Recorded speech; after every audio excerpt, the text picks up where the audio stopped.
Hello everyone, this is Osha. I'm a GDG organizer and Women Tech Makers ambassador for Mysuru chapter.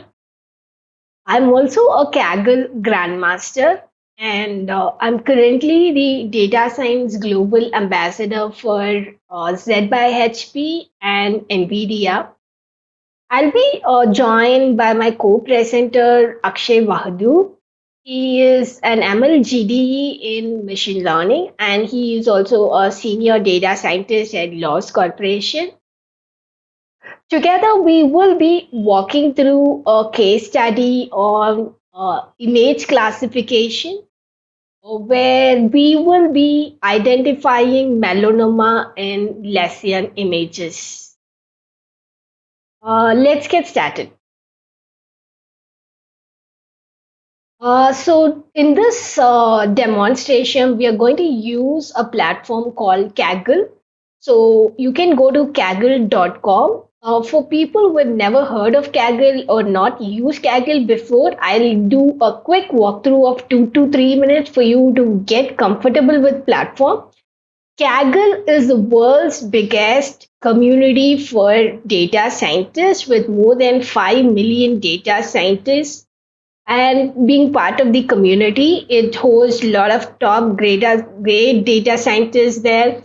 And in the platform on your left hand side, you will be able to find something called competitions compete. You find something called data where you have great collection of data sets both for research, academia, and a lot of other toy data sets for you to get started as well. And under compete, you have a lot of competitions which is running currently. There is answer correction prediction, and there's a lot of competitions across multiple domains which is happening. And if you're a beginner and if you want to get started, there's also knowledge competitions. You have something like digit recognizer, Titanic classification. These are like for beginners to get started with. And so you also have notebooks if you are a beginner and you want to learn. There are a lot of people who have put out their work, great work out there.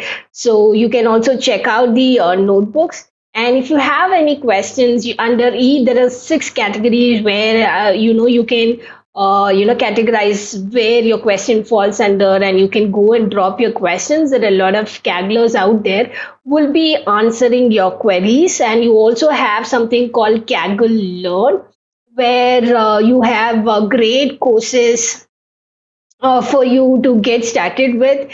And in machine learning, you have all the beginner level free courses, and you also get certificates when you do these courses.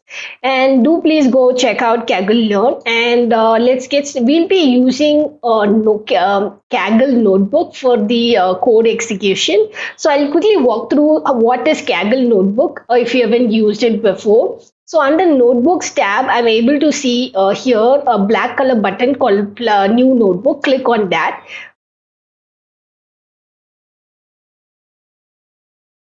So if you click on that, you can create a new notebook in Kaggle. And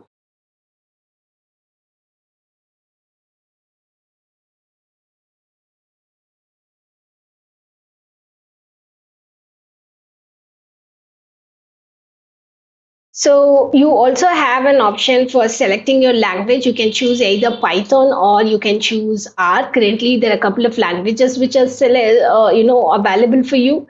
And you also have an option where you can choose a notebook, or you can also choose to do it in a script. And you also have other advanced level settings available. So this is how you create a new notebook. And you can also go and edit your name. Maybe I'm going to give it as demo.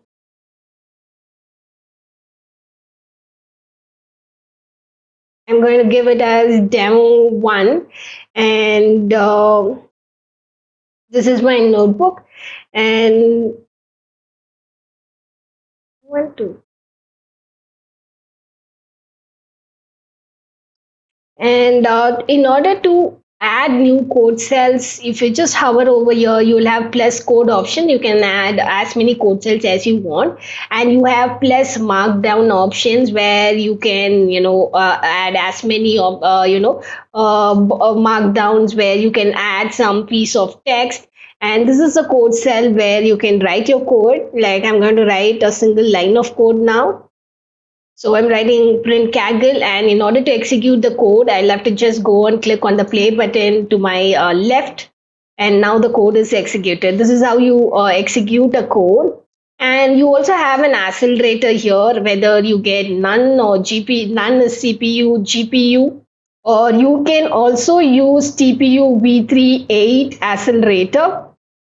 Under the settings tab, you can also choose a different language. You can either go for Python or you can also choose R. And you can keep your internet on or off based on the use case you're dealing with. So this is about a walkthrough, quick walkthrough of your notebook. If you want to add extra data, you have an option to add extra data. Either you can use an existing competition data, or you can add your own custom data from your desktop as well. And so if you want to do a run all, you have an option here.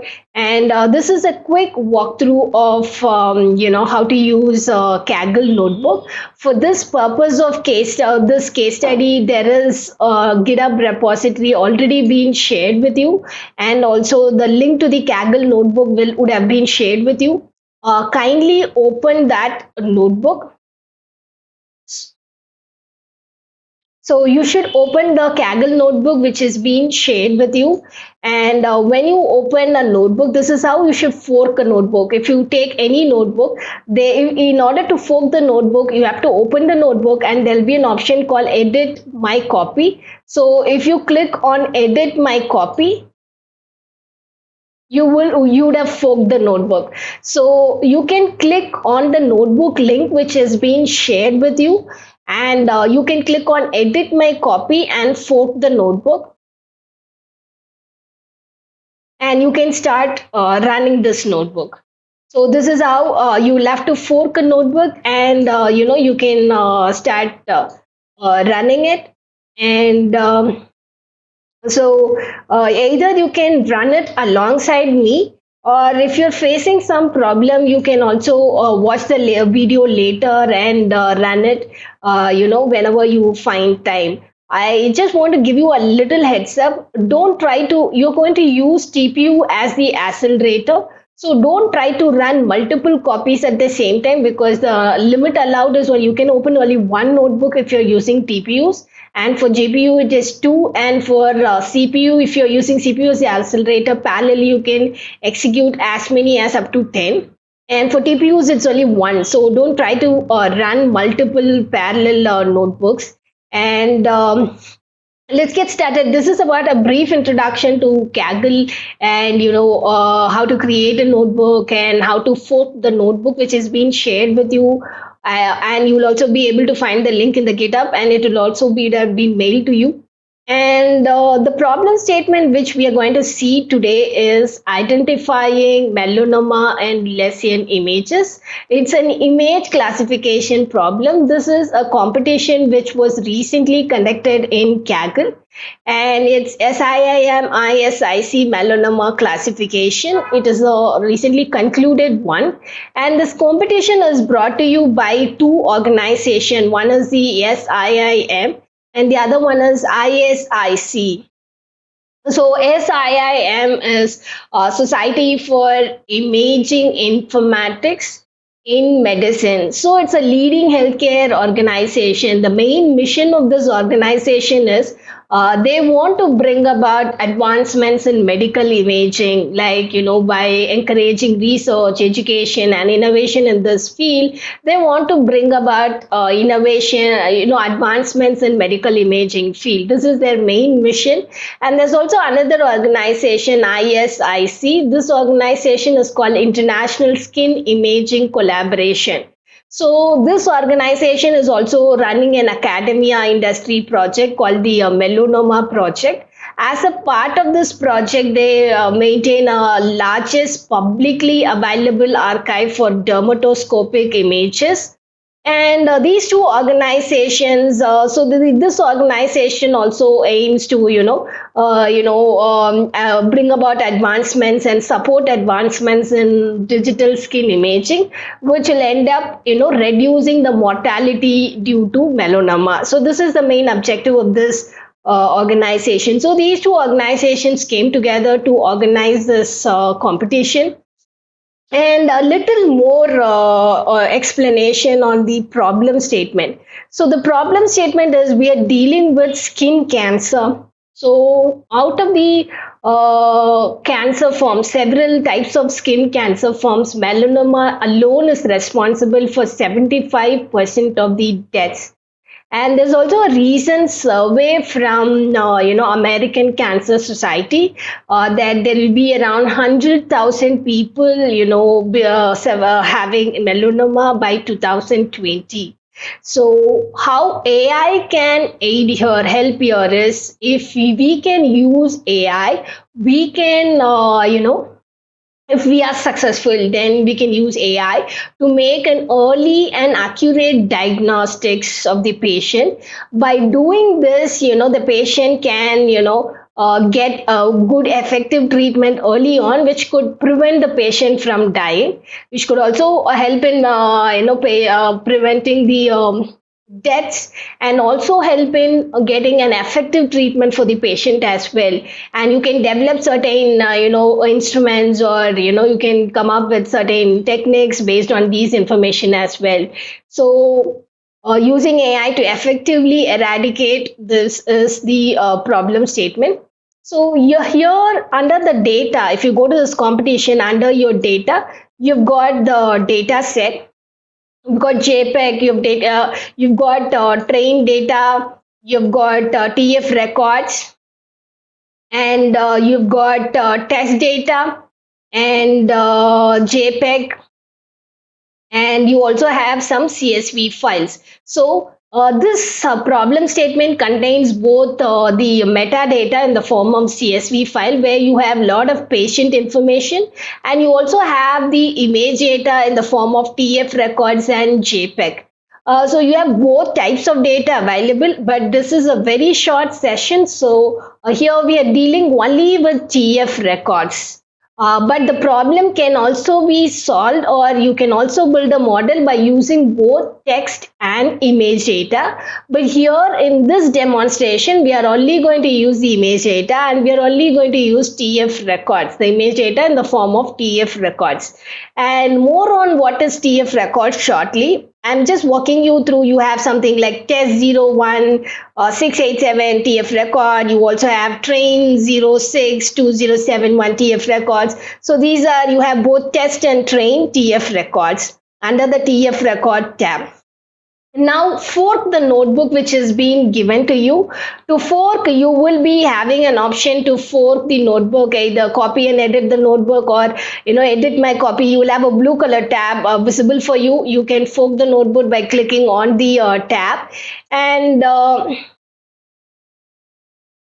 so this is about the problem statement. So given these TF records, you have to classify whether a particular image has got melanoma. On the right hand side, I've got some images which has melanoma, and on the left hand side, I've got images with melanoma, and on the right hand side, I have images without melanoma. So this is a problem statement. Given an image, you have to make a prediction whether a particular image as melanoma or not. So this is the problem statement. So let's get started with the coding. And you have to install the libraries which is required for the session, external libraries if any. So the first piece of code deals with installing EfficientNet and also upgrading your pip. The next block of code is involved in installing all the required libraries for data science like NumPy and pandas. You also have TensorFlow imported as an alias form of TF, and you have EfficientNet from TF Keras. And you also are using some Kaggle utilities called Kaggle underscore dataset. You will also be using sklearn utility. One is the train test split. So these are some of the libraries which you need to import.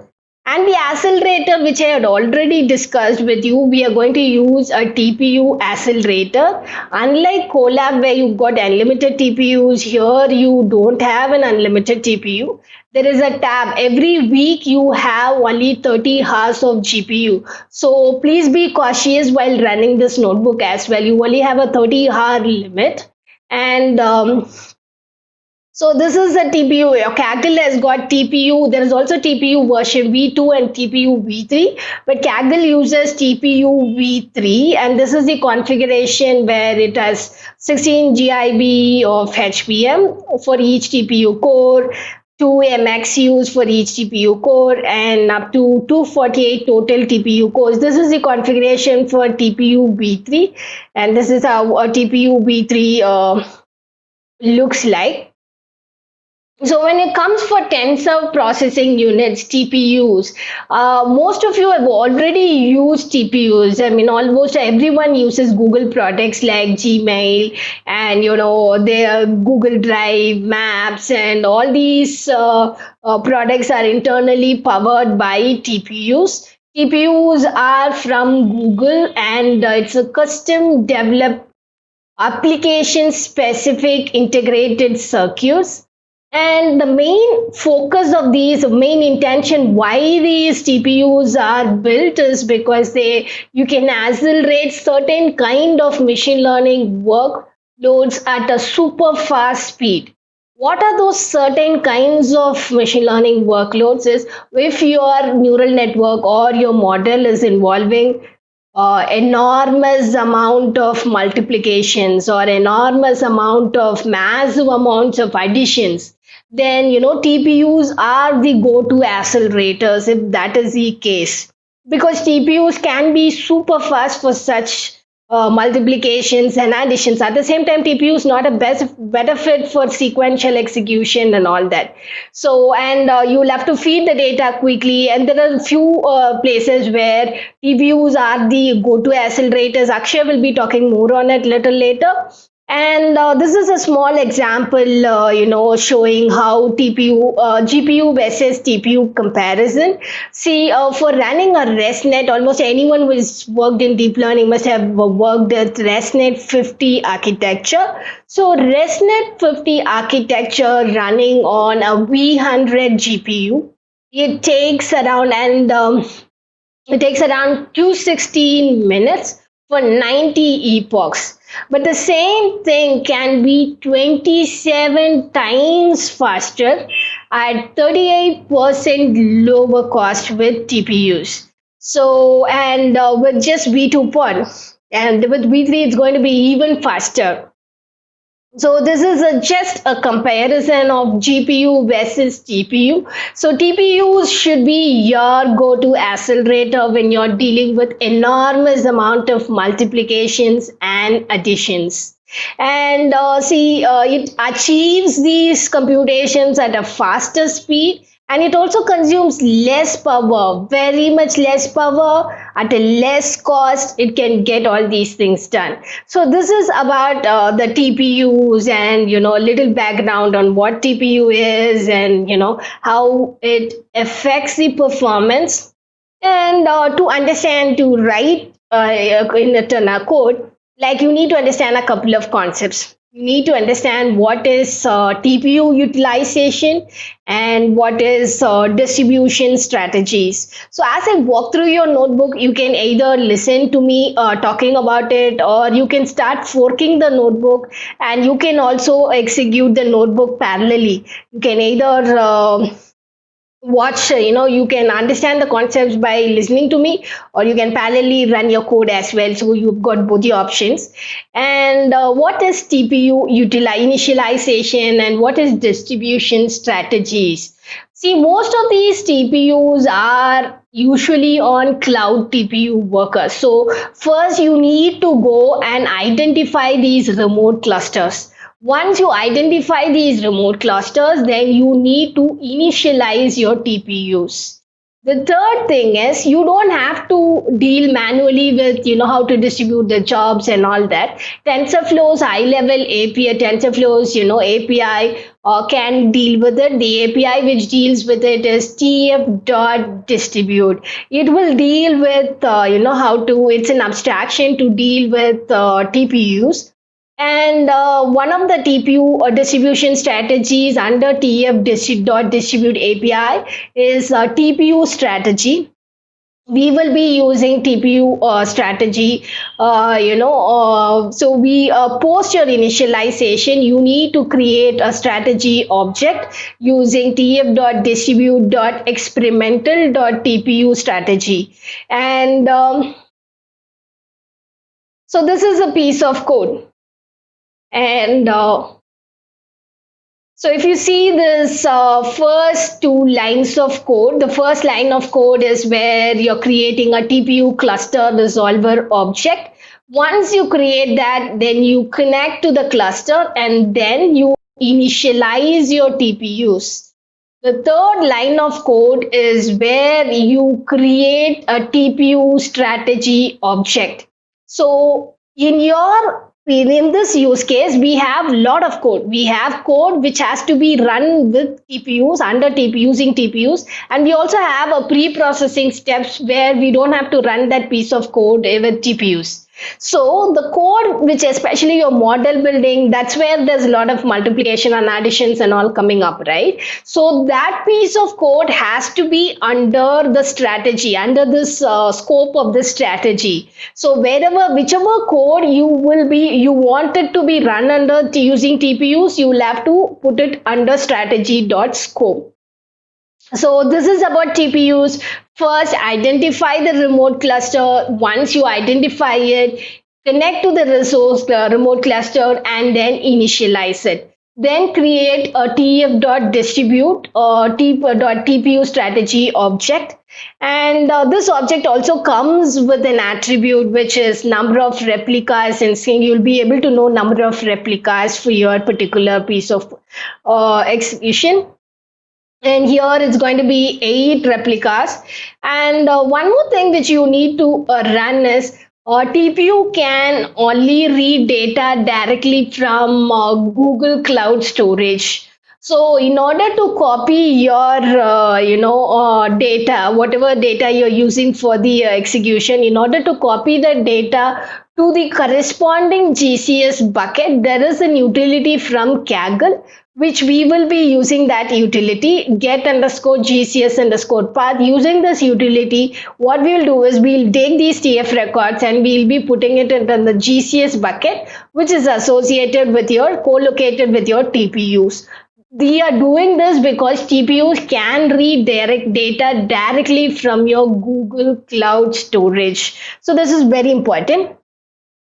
So here you have a piece of code where I use the Kaggle utility to get these data stored in my GCS bucket co-located with my TPU. And I'm also setting the other parameters like batch size and image size. So my batch size is going to be 8 into number of replicas, which is within 8. So 64 will be my batch size, and the image size is 1024 by 1024 is the image size. The TF records given in this particular use case comes under this resolution. Quick introduction about TF records. The data which is we are going to use is TF and the form of TF records. So you should know what is TF record. TF record is nothing but TensorFlow's own binary storage format, and you should also understand anything which can be decoded in any string, any byte string which can be decoded in TensorFlow, you can convert it into a TF record. So it could be a piece of lines of text or a JSON file, anything can be converted into a TF record. So TF record will contain a sequence of records, and all these records has to be read sequentially. So each of the TF record will contain all these formats. It will contain the The byte string, it will contain the payload, it will contain the data length, and it will also contain the CRC32, which is used for integrity hash, and this is what a TF record will contain. So this is about the data structure we are using, and the data structure how for the data which we are using for this demonstration. And the next up we have, so this is a basic, the demonstration assumes everyone who's watching this has a basic understanding of deep learning and machine learning, because this is an advanced track. And so the next up is a usual procedure where we split the data set into training, validation, and test. Three buckets. So, since if you go to the data which is available, we already have test data and we already have train data. So, we already have two buckets, but we just want to split this training data into two buckets now, which is training and validation data set. So we are using some of the tf.io utilities to do this job for us. So this block of code breaks the training data into training and validation. Now we have three buckets. We have training data, we have validation data, and we have test data. So next up, we have an important concept. We have something. So before modeling, there is a pre-processing pipeline. So to deal with the pre-processing pipeline, we are going to use one of the TensorFlow's core API called the TF data.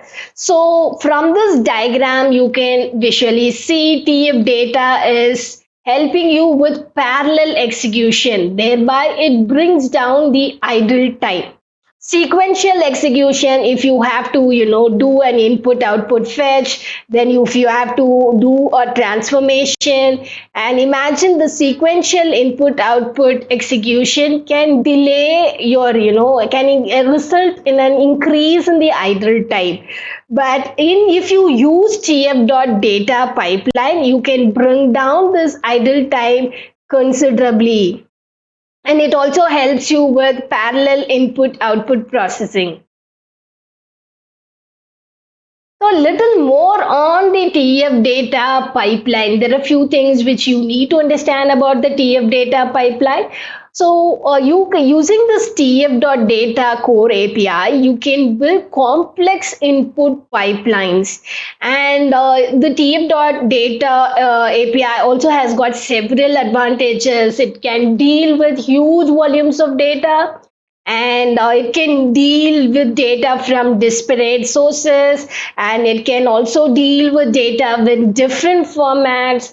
And you can also do once you create your tf.data object, you can start performing complex transformations with a simple method call. So there are a lot of advantages which this tf.data API brings on the table. And tf.data API has several abstractions. Since we are using TF records as the input format, we are going to use this abstraction tf.data.tf record dataset to create a tf.data object. There are other, for different formats of the input data, there are different abstractions available.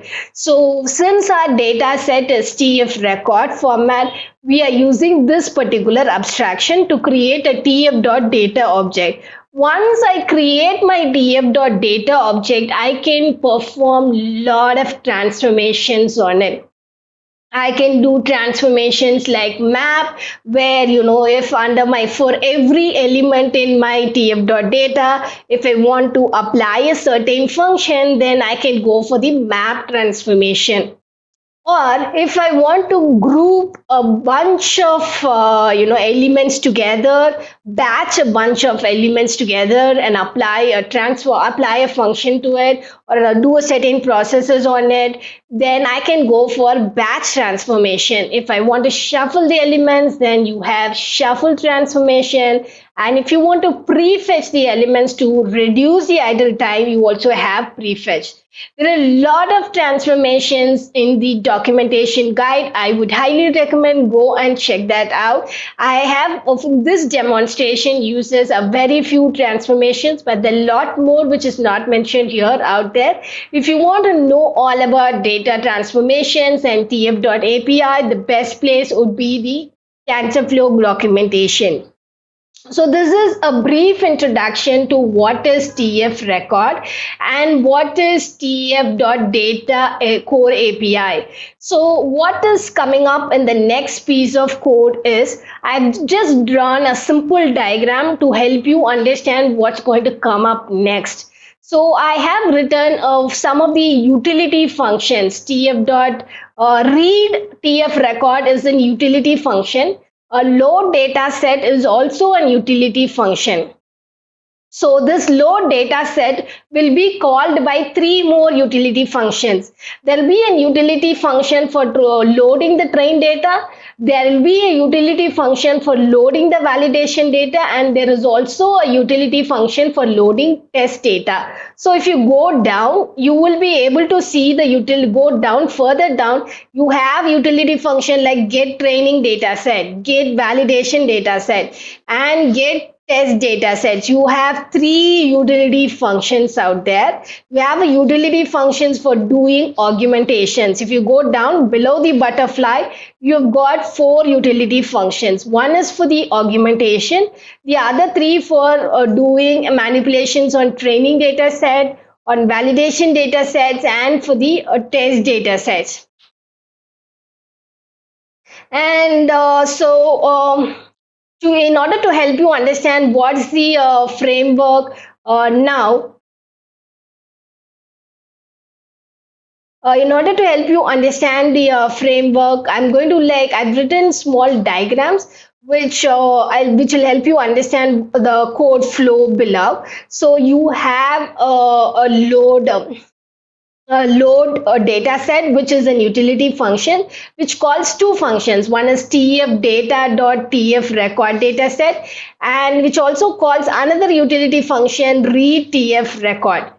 And this train, validation, and test are three utility functions which will call, each of which will call the load data set utility function, and they'll apply several transformations. The one in the yellowish orange are the transformations. So repeat is a transformation, shuffle, batch, prefetch. So your train loading train data does several transformations, and validation data does only three transformations, and test data does two transformations, which is batch and prefetch. So let's hope this diagram helps you understand the flow of functions and everything. Now let's walk through the code. So this piece of code is an utility function to convert your image to tensor. This function is called by your read tf record method. So if you go up, you'll be able to see read tf record method here. This in turn calls under another utility function to convert your image to tensor, and this is in turn called by a load dataset utility function. So come down and you will be able to see a load dataset method utility function which calls first loads your training data and converts it into a tf.data object. In order to convert it into a tf.data object, it calls this abstraction tf.data.tf record data set. This abstraction, because our data is in the form of tf record, and this is it. And we have to also understand a concept called data augmentation. So data augmentation is a technique where there are a lot of times in the real world use case where you may not have enough data. For example, even this problem is a highly imbalanced data, or data collection may be even difficult. What to do or how to handle such situations? The way you can handle such situations is you can create more data, or without you can create more data without adding new data. So some of the techniques which helps you do that is cropping, rotating, flipping. To do data augmentation, you have a couple of ways to do it using the TensorFlow APIs. You can either use Kera's pre-processing layers or you can use tf.image. And although if you want to do achieve a fine tuning, finer control, then you can always opt for tf.image. Since this is a basic demonstration, so this is a single butterfly. After transformation, you get multiple images. So you apply detexture, then you get a different image. Take up the color, you decolorize, you get a different image. You enhance the edge, you get. This is how you can create multiple images with the same data. You don't have to add new data, but you can using this augmentation technique whenever you have a class imbalance problem or you're not able to collect enough data, you can create more data.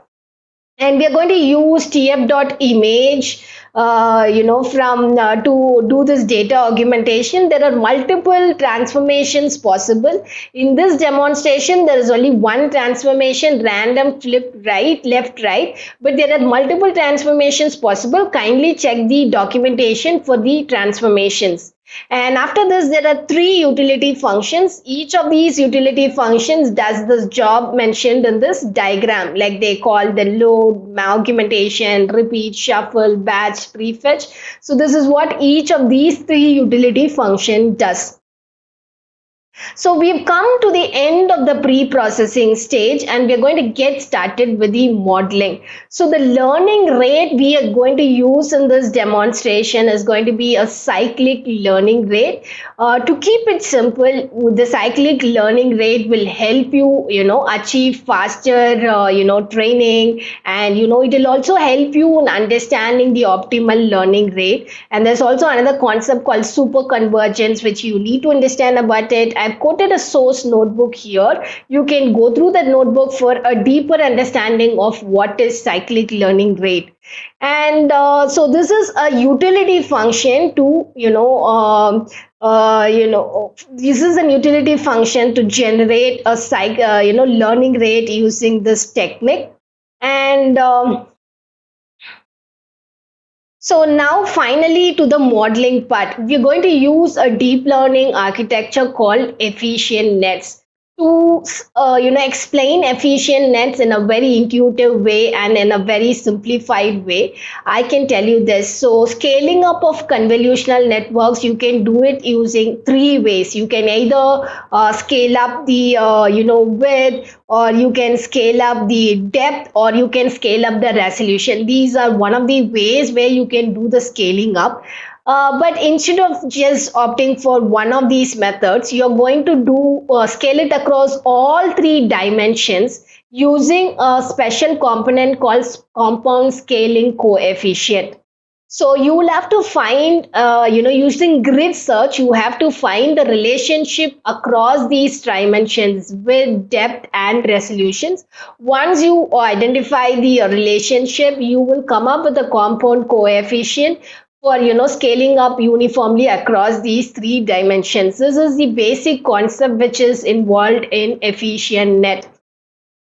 So this kind of technique has proven to have achieved great accuracy when it has been tested out with MobileNet and ResNet as well. And under efficient net architecture, if you take the architecture, you're using a special kind of technique called neural architecture search. And using this technique, you're trying to create a baseline network from the AutoML MNAS framework. So you're creating a baseline network. Once you create a baseline network, then you can scale up the networks based on how much you're scaling. You can create they've created multiple variants from efficient net B0 to efficient net B7. You have B0, B1, B2, B3, B4, B5, B6, and B7. You've got multiple variants, and in this demonstrations, we are going to use B6 variant. You can also try ensembling, but this is a very simple demonstration. So we've kept it simple. We are using a B6 variant.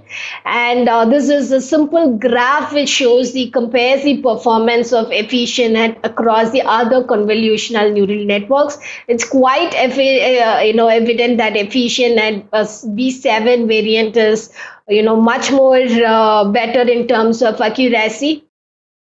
So we have finally come to the modeling part. We are writing the deep learning code under the strategy.scope, which is an indication that this code has to be run in under using your TPUs. So we are just calling the utility functions, and then we are starting to build a layer. We are using tf.keras sequential layer. The first layer is going to be an efficient and B6, and then we are adding some more layers like a pooling layer, a dense dropout, and finally a dense layer, because your final output is you get a probability whether how much what is the probability a particular image has melanoma or not. So the final layer is a dense layer with just single node. And finally, the parameters. Parameters we've already, using a cyclic learning rate technique to, configure our learning rate. The other parameters like optimizer is Adam. You can play around with the hyperparameters. This is a very basic demonstration. So we are going with a very basic, values for the hyperparameters. Loss is a binary cross entropy, and metrics is accuracy. But the metric is ROC is the metric which for this particular competition. And finally, this is the hyperparameter, and I'm fitting my model. I would have configured all my hyperparameters, and I'm doing my model dot fit. If you carefully notice the number of epochs, I would have given it as one. That is because even one epoch takes you around 12 to 13 minutes. But you should change this value to 15 to get a better accuracy. Even one epoch is giving you a great accuracy here. And accuracy of 94 in your test data set, but you should try changing it to a number of epochs to 15. And finally, this is your model. You're training your model. This process is going to take you around 12 to 13 minutes. And while executing this, if you're facing any if your website is not working, it could be because of multiple people trying at the same time. Please do not worry, close it, and then you always have the link to the notebook. Later on, you can, after a few hours, you can, do the same thing, and you will be able to do it. Sometimes when multiple people try to execute at the same time, the links or the notebooks may not work well. So you can also try it after a few hours, and it will work smoothly then. And we've come to the end of the model. We have built a deep learning model, and finally, we are making our predictions. The predictions has to be the for every image you are going to give a probability of what is the probability the image has melanoma or not. So this is a piece of code to make your predictions. You make predictions using the predict method. You're passing your test images, and this predict method will give you the probabilities. You're generating it in the form of CSV file, and now you have for every image, you also have a target probability of which tells you what's the probability the particular image has a melanoma or not. And we've come to the end of the session. The use case, to summarize the use case in 2 3 minutes, I would say, we are using some of the TensorFlow APIs throughout the demonstration. We are using TPU as the runtime accelerator. We have seen several TensorFlow core APIs like tf.distribute, tf.data. We also saw a TensorFlow own binary storage format like tf records. And this is the end of the demonstrations. Hope you have understood the. This is a too short time for a bigger problem like this. You can always reach out to us for any questions, and you can also drop in your queries in the chat window. And I and Akshay will be handling the queries in the chat window. Let me bring in Akshay, who is an MLGD in machine learning, and he has worked extensively in resource utilization in CPU and GPUs. And he has also worked on his project on sign language detection for deaf and mute people. So he is the go-to person when it comes for resource utilization. So based on our experience, there are like a list of frequently asked questions for this use case. We're going to go over it one by one. Meanwhile, if you have any questions, please feel free to drop it in the comment section. And I and Akshay will be taking over the questions in the comments. And yeah, hi Akshay. Hey Usha, thanks for having me on the DevFest, and also I want to thank you because of the use case that you took. I think it was pretty interesting. So glad to be here. Yeah, hi. So let's get started with the first question. In the use case, as you have seen, we're using TF record format. And why is it the most preferred format? Are there any advantages to it? Can you elaborate us on that? Definitely. So TF record is the TensorFlow's own binary storage format, and this really helps when you're working with large data sets. So binary storage format take less space on disk. At the same time, the training time is also reduced because you can read from the disk pretty quickly, especially if you're using hard disks or maybe HDDs, not SSDs. So this definitely helps in the efficiency. And not just that, because TF record file format is comes within the TensorFlow ecosystem. So you provided a lot of functionalities and APIs which can be directly integrated into your machine learning or TensorFlow model, and then it could help you speed up your processing and your learning capabilities. Yeah. Thank you, Akshay. No wonder TF record format these days in all the Kaggle competitions, we are getting data in the TF records these days, and it's quite popular. I totally agree to you. And the next question, we're also using TF data input pipeline. So, Yeah. is there any specific reason why we should opt for TF data pipeline over the other alternatives? Are there any, advantages when it comes for performance? Can you elaborate us based on your experience? Great question. So yeah, TF data input pipeline is something that I've used recently, and I found it pretty interesting. So let me give you a very simple example. So let's say if you're working with a machine learning model and you're using a GPU for training. So what usually happens is your CPU will get your the data in batches. For example, let's assume that you will have a batch of 50 data points, and it's going to feed that to the GPU for training. Okay, so this is one step. So after this step, the GPU will have to wait for CPU to get the next batch of data points. Now, this delay will cause something called as GPU starvation, and this reduces the efficiency of our model. With the concept of data pipelining in TF, TensorFlow, we can use something called as prefetching. So prefetch actually helps the CPU to prefetch the next batch while the GPU is processing. So this will cause less delays, and your machine learning model will be more optimized. Thank you so much, Akshay. I still remember the first time I met you was in ODSC 2019, where you were doing a presentation on resource utilization. In this case study, we are using one of the TensorFlow's core API, which is tf.distribute. Is there any specific reason why, what are some of the advantages it brings to table, and can you elaborate on that, please? Sure. So TF.distribute API are newly introduced. I mean, they have been in the TensorFlow's pipeline for a long time, but they have become recently quite popular. And if you really want to check out the details, there's a great talk on TF.distribute and TF.data API given in the TensorFlow Dev Summit, which happened this year. So just to give a simple example, TF.distribute is closely related to TF.data APIs, but it talks about distribution strategy. So just to understand this, it enables a model to be agnostic towards environment, which basically means that your input pipeline and the model that you have worked on can be trained either on one machine or it could be trained on multiple devices.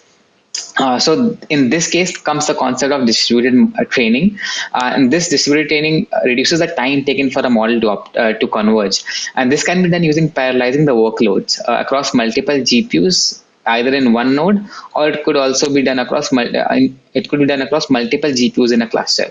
So something that I did recently, as also you pointed out, that this is the same problem that I faced while working with Indian Sign Language recognition system that I was developing. I had a lot of data sets, so just to reduce the training time, I used TF distribute APIs to distribute my workload on a cluster of GPUs.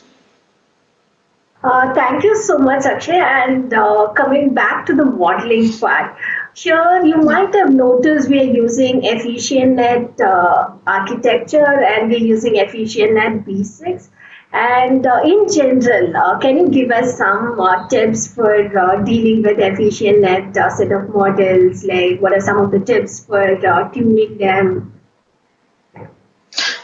Yeah, great question. So, to be honest, EfficientNet is something that I came to know about pretty recently, and this happened because one of our fellow GDs, Akash Nain, has wrote a brilliant blog on Medium about EfficientNet. So, let's think of EfficientNet in this way. It not only focuses on just improving the accuracy, but overall efficiency of the model by rethinking the model scaling. And this scaling can be done in three aspects. So first, depth. Depth means the model can have more layers. Second is width, that is the number of channels in the layers. And third is the resolution of the image. So fine tuning can, in fine tuning, you can look up a couple of different aspects. First is, as you mentioned, that in your case, U6 a B6 variant. We have B0 to B7 variants, which depends on different resolutions. So depending on your particular use case, you can use any of these variations. Second, and this is very popular, is that you could use transfer learning with EfficientNet, and it will help your, it will save a lot of time and resources at your end. Or at the same time, you can also think of controlling the regularization parameter, which will help your use case depending on the particular performance. And because of the time constraint, we have not gone in depth into all the possible, advancements. We just get the model to simplicity. There are a lot of concepts we were not able to cover, and one such concept is focal loss. So Akshay, and but it's one of the very important concepts. So Akshay, can you take us through it? Sure. So focal loss, to be honest, is not that complicated. So I'll try to make it. I'll try to simplify it with giving you a very simple example. So let's imagine that there's a football match or a soccer match going on between two teams, A and B, and at the 90th, and you're watching it at home on your television set, and on the 90th minute, Team A scores a goal. So what usually happens is that the whole stadium will erupt, and there will be a lot of cheering going on in the stadium. So the job of the broadcaster is to amplify the sound of the commentator so that people sitting at home can also enjoy the goal, but at the same time they can also listen to the commentary. Now this analogy can be used in terms of focal loss as well. So focal loss is used to address class imbalance problems mostly. So what usually happens is that a modulation term is applied with the cross entropy loss function, which makes it efficient and easy to learn the hard problems. So this using this analogy, I think now things will become much more clear in terms of focal loss. Yeah. Next up, we've also used something called tf.data.experimental.autotune. What are these experimental APIs and what is autotune in specific? Can you walk us through the usage of it? Sure. So as the name suggests, this is an experimental API, and because it has, I mean, the variable has all the capital letters, you can assume that it is a constant. So what usually this does is that it delegates the task of choosing the optimal level of parallelism as well as the buffer size to the runtime. So the TensorFlow runtime will be able to get the most optimum level of parallelism as well as the input buffer size. Of course, you can do this manually as well. You can do it manually, but doing it manually will take a lot of time. So these experimental for you to improve your performance, but at the same time, because these are experimental in nature, it's always a good practice to read about them on the official documentation of TensorFlow. Yeah. Sure, I totally agree with that. And one more thing in this case study, we are dealing with highly imbalanced data. So, what are some of the common best strategies for dealing with class imbalance according to you? Yeah, so Usha, I think this is a very interesting question because although it's considered pretty basic, but still, people might tend to forget or overlook. So I'll discuss about what are things that I do. And first is changing the parameter metric. And so what usually people do is that if their accuracy is high, they assume that the machine learning model is performing well. But in this case, accuracy is not the best metric. So in case of class imbalance problems, you can think of F1 score, recall, or precision as a better metric. Second is resampling techniques. So resampling techniques these are further subdivided into two categories. So first is oversampling of minority class. Basically, what you do is that you just copy and paste the points which are minority class onto the dataset, so that your dataset becomes balanced. Now, the caveat here is that if you after copying, if you split the training and a test set, there is a very high chance that your test set will contain data points which are already present in the training set because you're copying examples. And this, of course, will not be a valid test set. So what you can do is you can first split the test and the training set and then do the oversampling. Now, the second resampling technique is under sample the majority class. So what you do is you delete some of the majority class data points, and then you work with the rest of the balanced data set.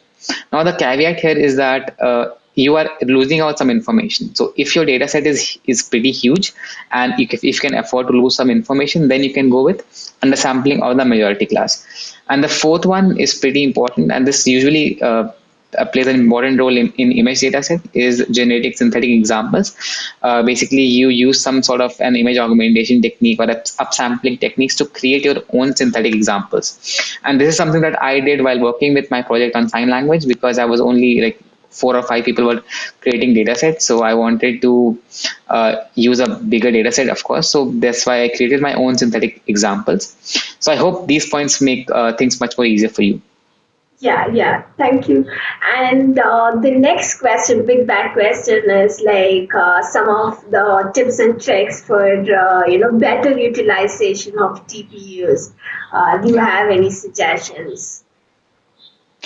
Sure. TPUs or tensor processing units are Google's custom developed application specific chips. And these are cloud TPUs are specifically accelerated or resources accelerated to perform well on machine learning models.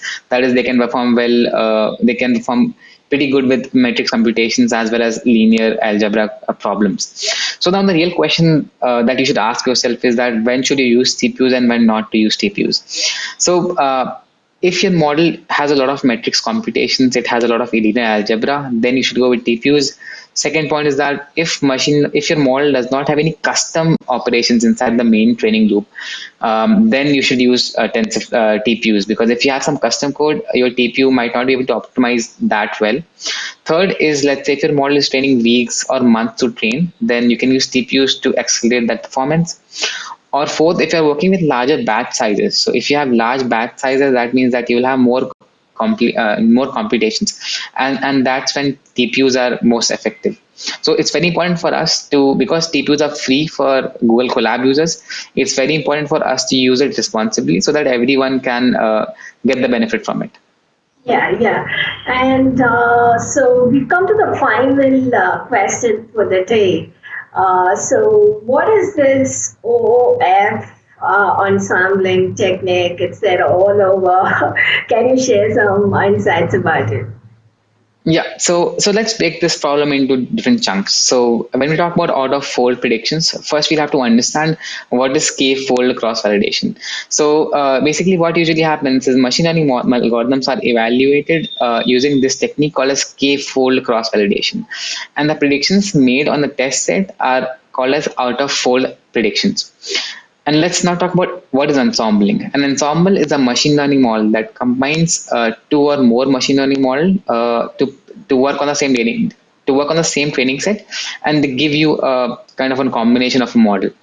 So you can look at it that it's a stacked architecture. So you will have a base model which will work on the entire training set, and then that will be ensembled with another high level model.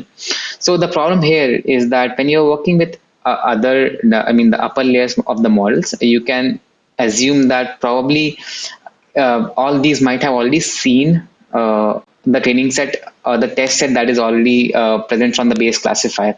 So the testing is not validated because you might have seen that data in training in your previous base example or a base model. So the best practice here is to have a separate holdout test data set that is not used in any other training. So that will not be used either when you're training your base model or your further layers. And then finally, when your ensembling is done, that's when you use that holdout data set to measure how well your model is performing. So this is the out of fold ensembling technique. Thank you so much, Akshay, for coming on board and sharing all the insights and knowledge with the audience. Thank you once again, and I would highly recommend everyone out there watching this video to check out his project, Sign Language Detection for Deaf and Mute People. He's also been featured in MIT and a lot of other video channels as well. Please do go check out his project. Thank you, everyone. This is it from me and Akshay. Hope you had enjoyed the use case on melanoma classification from Lessian images. Thank you. Thank you so much. Yeah.